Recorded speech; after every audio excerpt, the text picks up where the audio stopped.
Once upon a time, there was a farmer and his son. The farmer was old and frail, and his son was young and strong.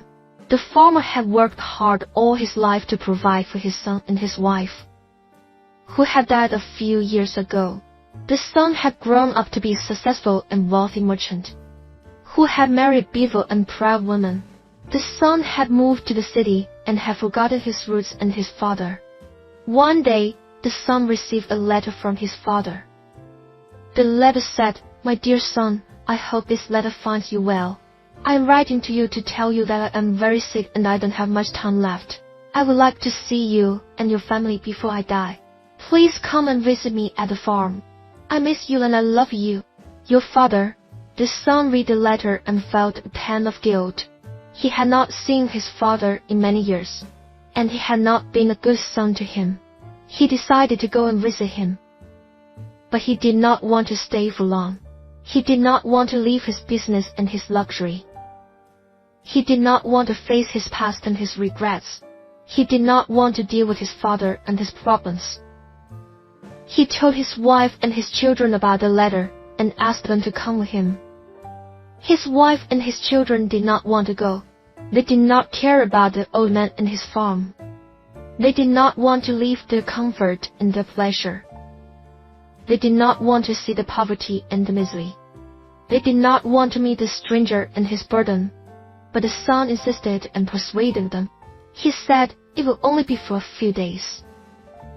It will be good for us to see where I came from and how I made it. It will be good for him to see us and how we live. It will be good for us to honor him and his request. It will be good for us to go." They agreed and packed their bags. They took their carriage and their servants. They left the city and headed to the farm. They arrived at the farm and saw the old man waiting for them. He was sitting on a wooden chair outside his wooden house. He was wearing a ragged shirt and pants. He had a wooden bowl in his hands. He had a smile on his face and tears in his eyes. He said, "Welcome, my son. Welcome, my daughter-in-law. Welcome, my grandchildren. I am so happy to see you. Come inside. I have prepared a feast for you." They got off the carriage and greeted him. They followed him inside his house. They saw a small and simple room with a fireplace, a table, and a few chairs. They saw a pot of soup, a loaf of bread, and a jug of water on the table.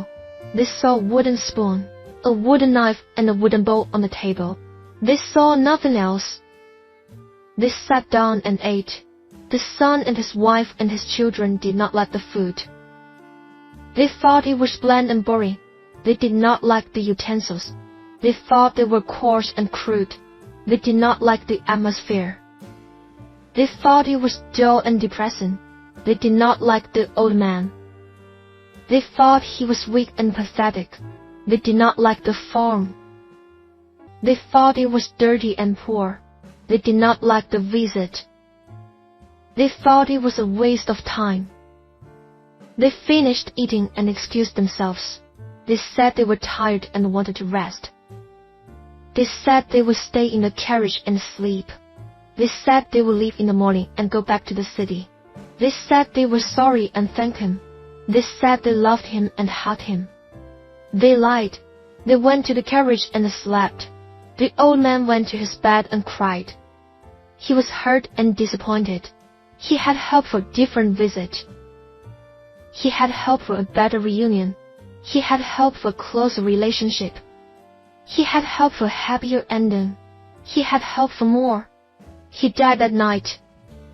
The next morning, the son and his wife and his children woke up and found the old man dead. They were shocked and saddened. They felt a pang of remorse. They had not been good to him. They had not been grateful to him. They had not been respectful to him. They had not been loving to him. They had not been his family. They buried him and left. They went back to the city and resumed their lives. They forgot about him and his farm. They forgot about his letter and his request. They forgot about his soup and his bread.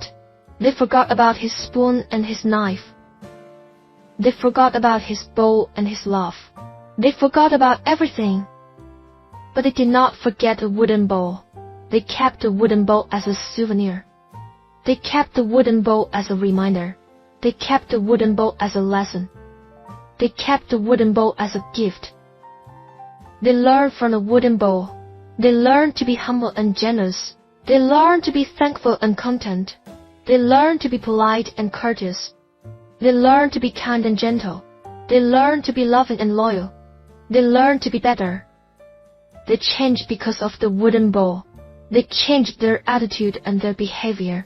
They changed their values and their priorities. They changed their goals and their dreams. They changed their lives and their happiness. They changed themselves and their family. They changed for the better. They were happy because of the wooden bowl. They were happy with what they had and who they were. They were happy with their work and their leisure. They were happy with their friends and their neighbors. They were happy with their parents and their children. They were happy with their past and their present. They were happy with their future and their legacy. They were happy with their life and their love. They were happy